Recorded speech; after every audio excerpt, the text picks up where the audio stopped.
Olá, professor Gabriel, tudo bem? Bom dia. Bom dia, Gabriel. Bom dia, Roberto. Bom dia, Marina. Bom dia a todo mundo que está assistindo. E aí, professor, você pode nos apresentar para quem não conhece você, falar um pouquinho do seu trabalho, o que você vai falar para a gente hoje? Claro, posso sim. Então, pessoal, eu sou Gabriel Bertozzi, eu sou professor, né? Hoje eu sou professor de educação especial. A minha formação é em História, mas toda a minha carreira aí, né, acadêmica e profissional, ela foi na área da educação especial, né, da educação para pessoas com deficiência. Eu sou mestre em Educação, né, na área de Educação Especial pela USP, pela Universidade de São Paulo. Hoje eu faço um doutorado em Educação na Universidade Federal de Minas Gerais, na UFMG, na área da História da Educação Especial, né, especificamente sobre deficiência visual. E eu trabalhei muito tempo diretamente com pessoas com deficiência visual. Então, eu trabalhei um tempo no Colégio de Cegos Padre Chico, em São Paulo, com professores, como professor de atendimento educacional especializado, na rede estadual de São Paulo também, e como professor na Fundação Dorina Noil para Cegos, nos cursos de capacitação profissional de lá, tá? Hoje eu sou professor de Educação Especial, como eu falei, do Instituto Federal de Santa Catarina, o IFSC, e eu coordeno também atualmente um projeto de formação de professores para o atendimento de alunos com deficiência visual, né, com baixa visão e alunos cegos. E hoje a ideia é falar um pouquinho, né, sobre o tema estudar com baixa visão, e a minha fala vai no sentido de falar um pouquinho sobre o que a gente espera aí de direito, né, da educação dos jovens e adultos, né, com deficiência visual, em específico com baixa visão, e essas possibilidades de ensino aí na escola, na universidade, onde for. Okay. Maravilha. Muito obrigada aí por topar participar do nosso seminário e vamos deixar aí a tela para você. Fique à vontade. Ótimo. Gente, eu queria primeiramente agradecer, né, a Marina e a Roberto pelo convite. E, enfim, é um prazer aí poder falar sobre esse tipo de assunto, que é um assunto que eu, há muito tempo aí, venho trabalhando e venho pesquisando sobre, tá? Vou tentar aqui controlar aqui o meu tempo, porque às vezes eu falo um pouco demais, e vamos lá, então. Pessoal, então, a primeira coisa que eu gostaria de falar um pouquinho é sobre essa questão do direito à educação, né? Então, por exemplo, eu tenho baixa visão, eu tenho deficiência visual, ou o meu filho tem deficiência visual, eu tenho direito a estar em qualquer instituição, em qualquer escola, né? Seja ela pública, particular, faculdade, universidade, enfim, independente de ter Stargardt, independente de ter baixa visão ou ser cego, enfim, sim. A resposta é sim, né? Nós temos leis, inclusive, que falam sobre isso, né? Desde da nossa Constituição, em 88, né, a gente vem aí com uma proposta no Brasil de uma educação para todos. E quando a gente fala todos, são todos mesmo, independente de terem deficiência, não terem, enfim. A gente passou aí por documentos tanto internacionais quanto nacionais, então, né, a gente teve a Declaração Mundial da Educação para Todos em 1990, Declaração de Salamanca, que fala sobre as necessidades educacionais, né, de pessoas com deficiência, em 94, a nossa Lei de Diretrizes e Bases da Educação, que fala sobre o atendimento a pessoas com deficiência, Convenção da ONU sobre os direitos da pessoa com deficiência, que também falam da questão da educação, e mais recentemente, a nossa Lei Brasileira de Inclusão, né, de 2015, que vai ter um capítulo especial sobre educação, tá? E essas leis, gente, elas vêm de um processo longo de luta, né, pelo direito, né, das pessoas com deficiência, por uma educação inclusiva, enfim, pelo direito à educação, né? Isso é algo muito importante de ser pensado. Mas quando a gente fala de educação inclusiva, né, o que a gente está querendo falar, né? O que é isso, tá? Educação inclusiva, gente, é aquela educação que ela é voltada porque a gente fala de uma cidadania global, né? Que seja plena, livre de preconceitos e que reconheça e que valorize as diferenças, né? Então, é uma educação que vai valorizar a diversidade de gênero, a diversidade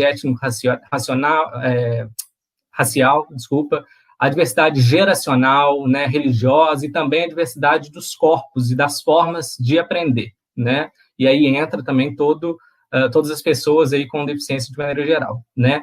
E é uma educação de qualidade, né? A ideia é que seja uma educação de qualidade, justa e equitativa, que só acontece se você tem ali, dentro dos espaços educacionais, né, quando a igualdade existe, né, quando existe a igualdade de oportunidades, quando a diversidade do outro ela é respeitada, e quando toda forma de discriminação, né, desde aquelas mais sutis, mais pequenas, elas são eliminadas. Isso é educação inclusiva.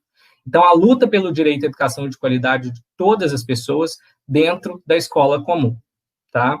E a educação especial, que é a educação voltada para as pessoas com deficiência, né, em geral, ela é um braço, né, é uma parte do que a gente chama de educação inclusiva. Hoje, né, a gente considera dessa forma.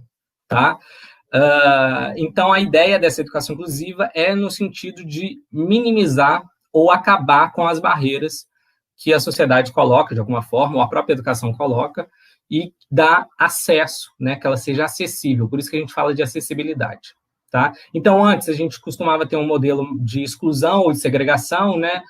Muita gente aí já talvez deve lembrar aí que a gente tinha muitas escolas especiais, né, classes especiais dentro de uma escola, e agora a gente tem um discurso, uma política, enfim, um movimento que vence a ideia da igualdade na diversidade, ou seja, todo mundo na mesma escola, convivendo e trabalhando da mesma forma. Então, gente, a proposta, então, que os alunos, eles são diversos e eles devem ter oportunidades também diversas de educação de qualidade, independente das suas características, né? Então, existe esse convívio das diferenças. A educação inclusiva, gente, eu vou falar isso bem rapidinho aqui, porque é um assunto um pouco mais complexo, ela está fundamentada numa uma nova ideia de o que é deficiência, tá? Ou seja, uma nova forma de se ver esse conceito, que é o tal do modelo social de deficiência. O que é isso? Desde a década de 60 vem sendo discutido de que a deficiência ela tinha que parar de ser vista como um problema, né? Como algo que deveria ser curado, como algo a ser reabilitado e tratado pelo indivíduo. Não que não deva ter reabilitação, mas que aquilo não é um problema. A deficiência ela é uma característica. Isso é o que o modelo social traz. Então, a proposta do modelo social é que o mundo à nossa volta ele não foi pensado para pessoas que têm, por exemplo, baixa visão ou que são cegos, por exemplo.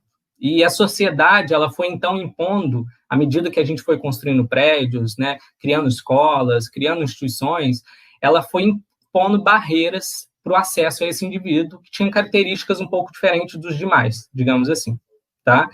E aí o modelo social, ele percebe isso, ele desloca, então. Então, a deficiência, né, no sentido de o problema, o impedimento, ele não é da pessoa. O impedimento não está no sujeito. Ele está na sociedade, ele está nas instituições, ele está no nosso dia a dia, né, no mundo à nossa volta. Né, que esse mundo não é o mundo natural, o mundo que foi construído pelas pessoas. Tá? E aí eu vou dar um exemplo simples. Né? Por exemplo, se você tem um loteamento, né, novo numa cidade, e uma pessoa com deficiência visual, uma baixa visão, enfim, cego, ele vai e compra um lote, né? Esse loteamento, ele não, quando você for fazer as calçadas ou vai colocar um semáforo, né? Você não vai ter ali um semáforo com um sinal sonoro ou uma calçada que tenha um piso tátil, né? Um contraste diferente, uma cor diferente. Por quê? Porque isso não é pensado previamente.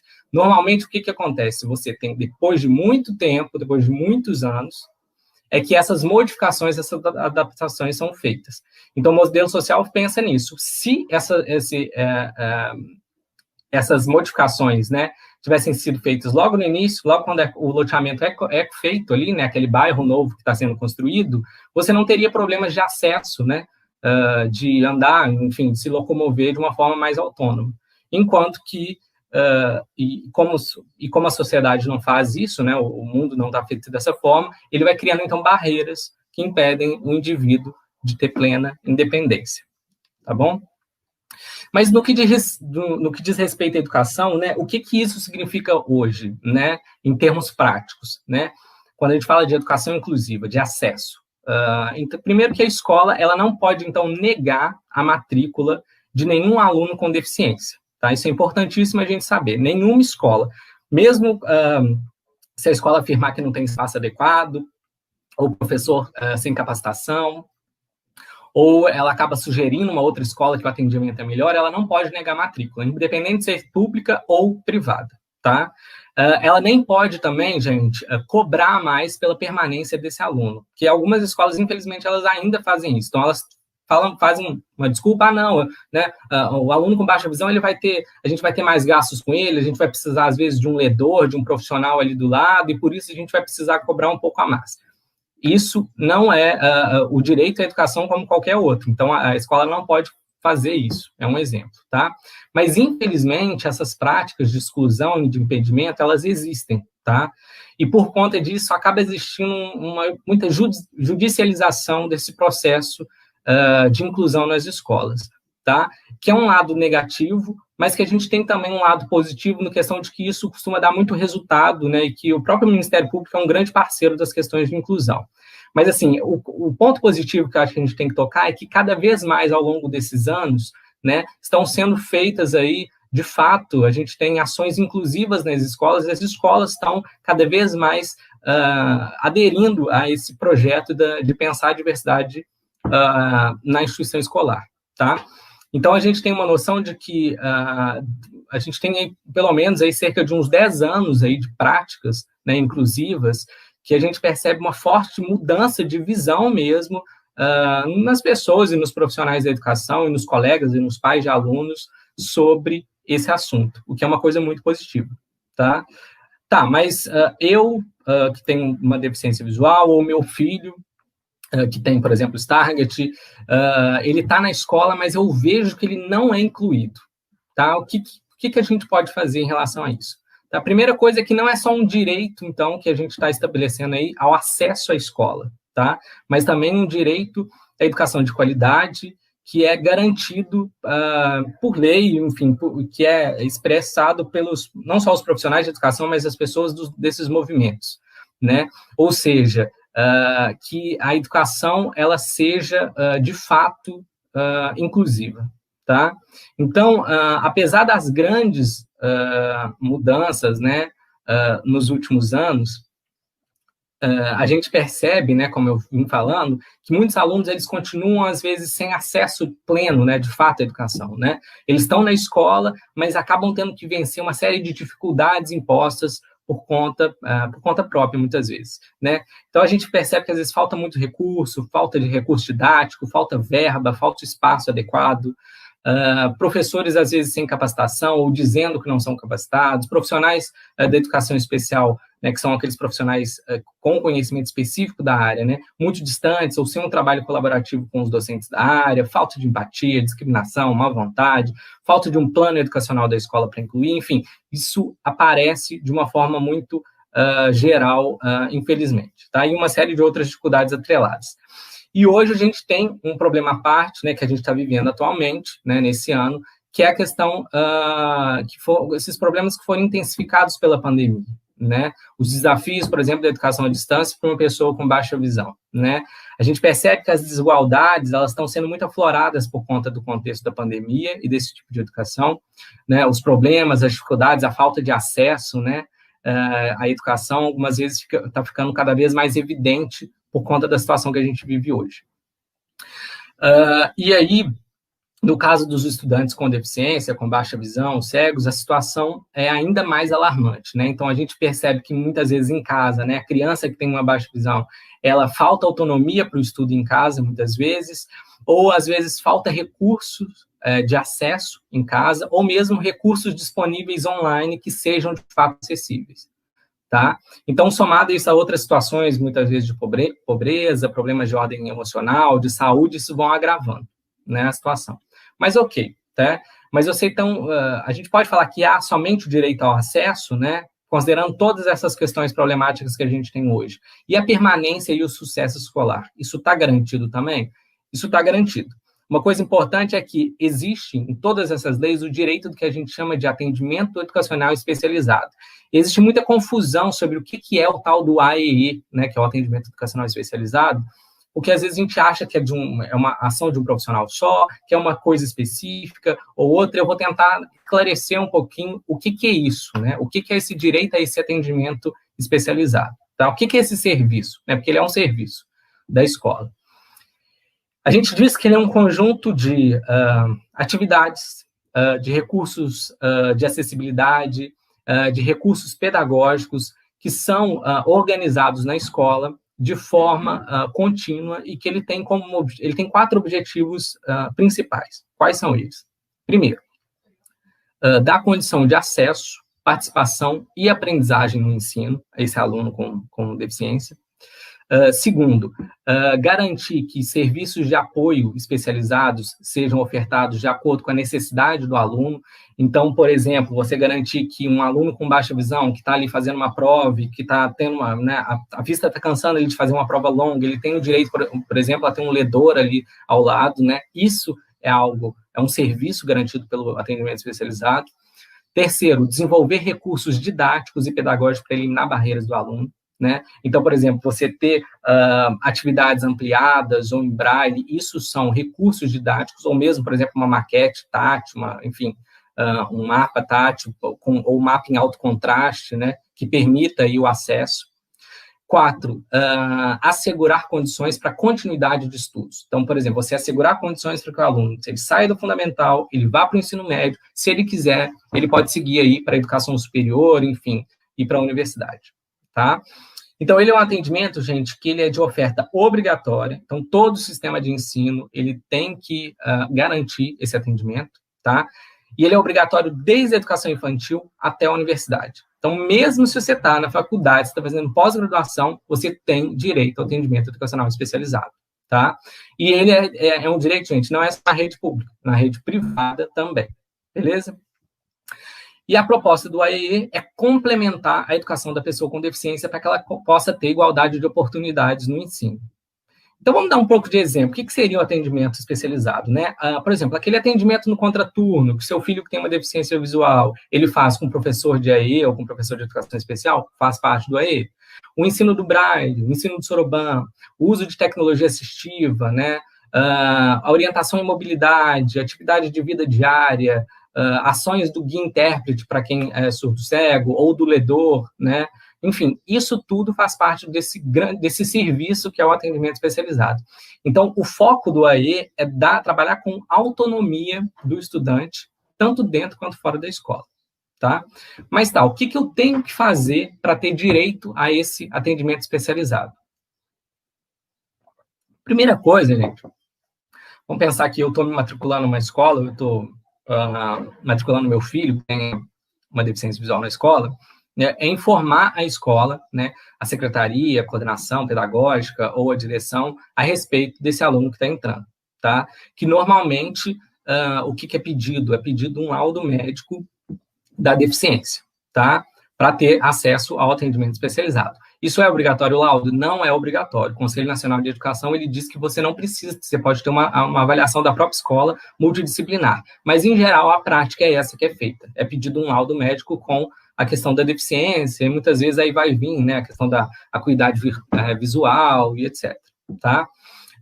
Segundo, né, saber se há uma sala de recurso para pessoas com deficiência, né, uma sala de AE, e se há um professor ou um profissional da área da educação especial ali disponível. Ok, naquela escola tem um professor? Ótimo, de educação especial? Bacana. Não tem esse profissional, tá? Mas existe esse profissional em outra instituição próxima? Ou a rede de ensino disponibiliza isso? Mas como assim, né? Toda escola tem que ter o professor de educação especial e sala de recurso, né? Deveria ter, né? Mas não é uma realidade, tá? A rede de ensino, gente, é obrigada a disponibilizar, mas o AEE, ele pode ser feito, inclusive, numa instituição especializada parceira que fica próxima ali da escola, tá? Se esse profissional, ele é de outra instituição, então eu estou matriculado numa escola, mas eu faço um atendimento, por exemplo, no contraturno, faço o AE numa outra escola, é importante saber se há o contato, né, e se há o trabalho coletivo do professor de educação especial dessa escola com os professores dessa minha escola que eu estou estudando, né, ou que o meu filho está estudando, tá? Onde foi feita a matrícula, então.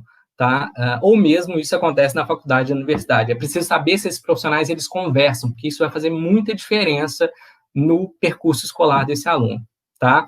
Então, se não for na mesma escola, né, existem alguns sistemas de ensino, as redes municipais, estaduais, que inclusive eles dão o direito ao transporte, né, a van escolar, ao ônibus escolar, para que esse aluno desloque dessa escola para outra. Então, a gente precisa ficar atento se isso é disponibilizado, tá? Uma sugestão que eu dou pelos meus anos aí, né, de trabalho nessa área: valorizem as escolas que têm esse professor dessa área, tá? Eu sou professor de educação especial, mas é porque faz muita diferença, né? O contato, o trabalho colaborativo desse professor com os outros professores das outras disciplinas, ele é essencial para que a inclusão, ela, de fato, aconteça, tá? Tá, então o aluno ele vai ser matriculado na tal da sala de recurso, né, no AE, e agora, né? Então, o que acontece? Além de acompanhar as disciplinas comuns, né, então ele vai ter aula lá, por exemplo, todos os dias na parte da manhã, como todos os demais, ele vai ter o direito a um atendimento que normalmente é feito num contraturno, né? Tem vezes que é uma vez na semana, 2, ou pode ser até mais, com um professor de atendimento especializado ou um professor de educação especial, tá? E o que se aprende nesse atendimento especializado? Isso vai depender da necessidade do aluno para ele ter autonomia, né? Então, ele pode aprender, às vezes, questões de orientação e mobilidade, né? Ou seja, se deslocar com autonomia no espaço, né? Atividades de vida diária, ou seja, se vestir de forma adequada, de forma adequada não, né? De forma adequada, mas sozinho, de forma independente, escolher uma roupa, por exemplo, né, nesse sentido, arrumar a própria cama, coisas que, às vezes, aquele aluno ele não vai aprender no dia a dia por conta de uma série de barreiras que são colocadas aí do nosso dia a dia, tá? E o próprio Braille, por exemplo, o uso de tecnologia assistiva, o uso de uma lupa, o uso de um aplicativo, tudo isso vai aprender aí, tá? Há escolas, inclusive, que elas não trabalham com essa coisa do contraturno, mas elas trabalham no modelo de coeducação, tá? Colaborativo. Então, você tem tanto professor de educação especial quanto professor lá da sala comum trabalhando juntos e dando aula no mesmo espaço, tá? Gente, o AEE, o Atendimento Educacional Especializado, ele é uma tarefa só do professor de educação especial? Não, tá? O AEE é um serviço da escola. Então, é na escola que isso é desenvolvido, é toda a escola que faz o AE. O professor de educação especial, ele é só um dos serviços dentro desse serviço, né? Então, é aquilo que eu falei, o uso, por exemplo, de tecnologia assistiva, né? Uma lupa digital, um aplicativo, né? Dentro da sala de aula para conseguir desenvolver uma atividade, ou fora, isso, em outro espaço dentro da escola, isso faz parte do AE? Faz.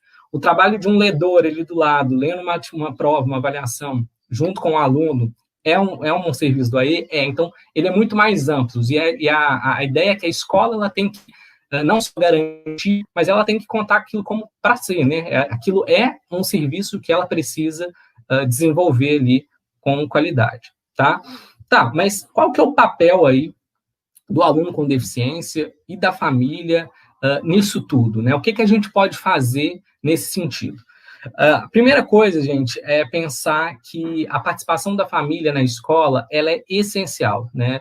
Eu acho que, assim, a grande parte das vezes que eu vi processos inclusivos acontecendo na escola de forma muito interessante, foram em momentos em que a gente percebe que a família está muito próximo, está participando muito fortemente, ou que o próprio aluno, muitas vezes, quando ele é um adolescente ou adulto, ele está muito engajado ali nessas questões dentro da escola, né? Então, saber o que está sendo feito, como está sendo feito, né, na escola, se inteirar, né, dessa educação é muito importante, faz muita diferença. Tá? Às vezes a gente acaba ficando meio envergonhado, né? Ou acha que não é o nosso lugar, mas é importante a participação da família e do próprio aluno nesses espaços para garantir, né, que a educação ela aconteça de forma bacana e funcionando. Outra coisa é o trabalho colaborativo da equipe escolar, né? Aquilo que eu falei. Esse atendimento ele tem que ser feito por toda a escola, né? Então, a ação do professor de educação especial, né, com os demais docentes, ou profissional, junto com o profissional da saúde que atende esse aluno fora, ou que acompanha o aluno, ou o acompanhamento, né, do aluno e da família, né? Essas intervenções, esse contato dessas redes é muito importante de ser feito, tá? E também, evidentemente, é importante que os próprios professores e a equipe escolar ela tenham uma atenção especial em relação a esse aluno, né? Não no sentido de super proteger, mas ter um contato mais próximo para entender aí a dinâmica do ensino. Tá. Mas, em termos práticos, né, o que a escola ela tem e o que ela pode oferecer nesse sentido, tá? Isso vai depender muito, gente, desde mudanças pequenas no cotidiano, né, até alterações no currículo e objetivos das disciplinas escolares. Então, assim, pode ser mudanças pequenas até mudanças muito grandes aí no dia a dia para proporcionar o que a gente chama de inclusão. Quando a gente fala de baixa visão, nesse contexto escolar, muita gente não entende o que é a baixa visão na escola, tá? Isso é importante frisar. Então, muitos professores, eles ficam na dúvida até onde aquele aluno enxerga, até onde ele não enxerga. Isso não só os professores, os pais também, eles ficam com esse tipo de dúvida. Então, por exemplo, né, existem professores que olham um aluno e falam, poxa, mas ele não consegue ali enxergar o que eu estou escrevendo no quadro, mas eu vejo que ele consegue, ele lê o livro, ele escreve, eu percebo que ele consegue fazer uma atividade esportiva com autonomia, mas, ao mesmo tempo, ele vai fazer uma outra atividade num outro espaço, fora da escola, ele não consegue se locomover com uma forma mais independente, e aí fica aquela dúvida, né? Ele enxerga ou não enxerga? O que é isso que é a baixa visão? Primeira coisa, quando a gente fala de baixa visão, e grande parte do público com esse target tá dentro aí, né, do que a gente chama de baixa visão, por isso eu estou dando foco nisso, ela se caracteriza, quando a gente fala no campo da educação, das multiplicidades de formas de ver e de se relacionar com o mundo, né? E essas formas, elas variam de acordo com o quê? Com a eficiência do uso do resíduo visual, ou seja, eu tenho um pouquinho ali da minha visão, mas eu consigo usar muito bem aquele pouco que eu tenho, isso faz uma diferença muito grande. Isso também varia de acordo com a história e autonomia do sujeito, tá? Então, se ele é um sujeito que já vem aí há muito tempo, aí uma série de ações para ser mais autônomo, enfim, reabilitação, etc., isso favorece muito. Então, cada caso é um caso, não existe uma receita de bolo para a gente pensar nesse tipo de ação, tá? Então, por isso, a escola ela precisa, em primeiro lugar, antes de tudo, conhecer esse aluno, tá? Conhecer essas diversas formas de ver, de aprender e de se relacionar com o mundo. E alguns pontos importantes sobre isso, quais são, né? Uma das coisas que a gente sempre fica em dúvida dentro da escola é em relação ao uso de imagem, né?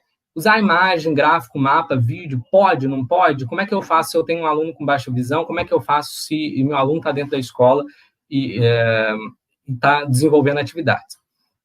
Não significa que não se pode usar, mas a gente precisa ter cuidado em relação a esses usos, tá? Às vezes, gente, a imagem, ela precisa de contornos mais fortes e definidos, uma boa resolução para ampliação, para conseguir ter acesso, uma descrição dessas imagens, dos gráficos, esquemas, isso é muitas vezes importantíssimo, né? Ao usar vídeos, por exemplo, é importante a gente procurar, né, vídeos com audiodescrição, né? Eu sei que muita gente tem um pouco de resistência à audiodescrição, mas ela facilita demais o entendimento, né, das imagens. Importante não usar vídeos com língua estrangeira, preferir a dublagem, enfim. É preciso ter um cuidado muito geral em relação a esse uso, mas isso não significa que esse uso deve ser proibido, tá? E em relação aos recursos mais tecnológicos, a escola ela precisa conhecer, e os pais também, evidentemente, né, ter um conhecimento dos alunos sobre esses recursos digitais, né, que o aluno consegue manusear, né? Então, o uso do computador, o aluno sabe usar o computador, o NVDA, as lupas, os aplicativos de celular que dão possibilidade de acesso, né? Como que é esse trabalho com esse tipo de conteúdo, né? Isso acontece? Não, o que ele precisa aprender para ser mais ou menos autônomo, né? Então, gente, de uma maneira geral, vou falar primeiro do mais específico, depois do mais geral, né? O que é direito desse aluno na escola, tá? Receber, por exemplo, atividades ou avaliações em fonte e tamanho mais confortável para leitura é um direito desse aluno, tá? Ou seja, uma fonte como, por exemplo, Arial, quando eu for imprimir uma prova, eu ter uma prova numa fonte maior, isso é um direito, então isso é possível de cobrar, né? Isso não é uma coisa também complexa de se fazer, né? Outra coisa que é um direito desse aluno ter para ele conseguir ter acesso à educação, né? Autocontraste quando for preciso, né? Uma letra no azul no branco, um amarelo no preto, isso também a gente pode pedir na escola e conversar para que isso seja feito, né, caso isso não esteja sendo feito. né? O professor escrever no quadro, por exemplo, em caixa alta, numa letra de forma, né? Ou numa letra um pouco maior, né? Ou dar uma versão impressa do que está escrito no quadro para aquele aluno. Isso também é um direito do aluno, né? Isso também faz parte do acesso à informação, né? O direito de ter, como eu já falei, um ledor em determinadas atividades para que ele possa fazer aquela atividade com mais autonomia. É um direito desse aluno, né? Ou de você usar esse aluno usar um computador ou um tablet da própria escola ali com um ledor de texto, né, digital, para esse uso em atividades pedagógicas. Também é possível de conversar e de pedir, né? Enfim, e além disso, evidentemente, a gente tem, que acaba sendo mais, quando a gente fala de deficiência visual, é a primeira coisa que vem na nossa cabeça, né? A possibilidade, por exemplo, de aprender o braille e de usar o braille na escola, tá? A gente tem que tomar também um pouco de cuidado, que existe, assim como na audiodescrição, uma resistência ao braille, né? Mas o braille não é uma coisa ruim, né?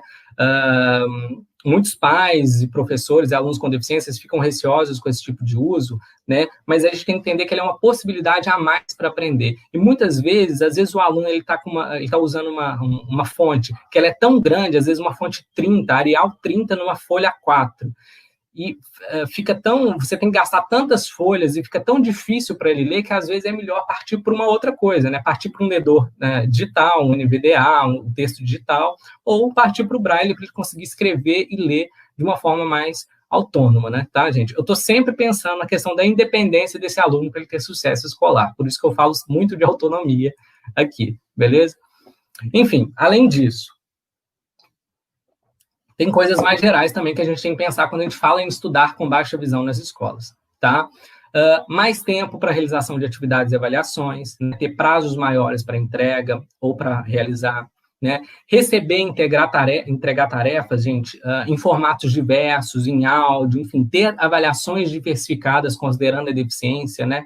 Não precisa sempre ser naquele formato, às vezes, muito cansativo, escrito, que dificulta a leitura e a realização de atividades, né? Atendimento dos professores individualmente dos alunos quando for preciso, isso também é algo que a gente precisa deixar um pouco mais, ser mais comum, né, de acontecer nas escolas. E algumas vezes, inclusive, da equipe escolar, né, repensar os objetivos das atividades e as aulas de acordo aí com esse aluno, inclusive repensar o próprio currículo, né, ou seja, os conteúdos que vão ser passados, mais do que os conteúdos, a forma como vai ser passado, na verdade, para que todo mundo naquela escola ali ela tenha acesso àquele tipo de conteúdo, tá?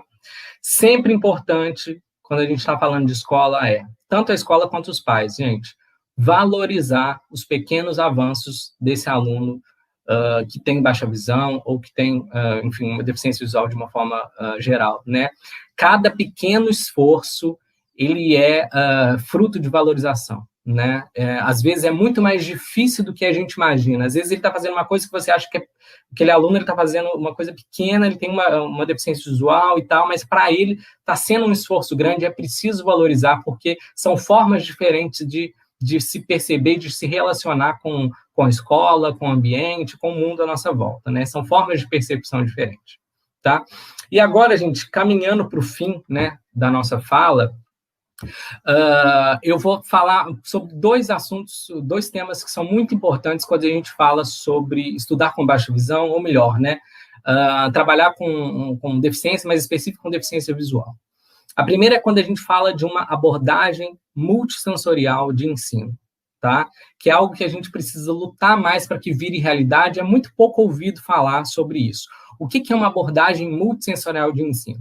A gente tem um dado de que cerca de 80% das informações que são passadas, inclusive em sala de aula, apesar das aulas serem muito faladas, né, como eu estou falando muito aqui também, elas são passadas por meio da comunicação visual. 80% das informações, olha esse dado.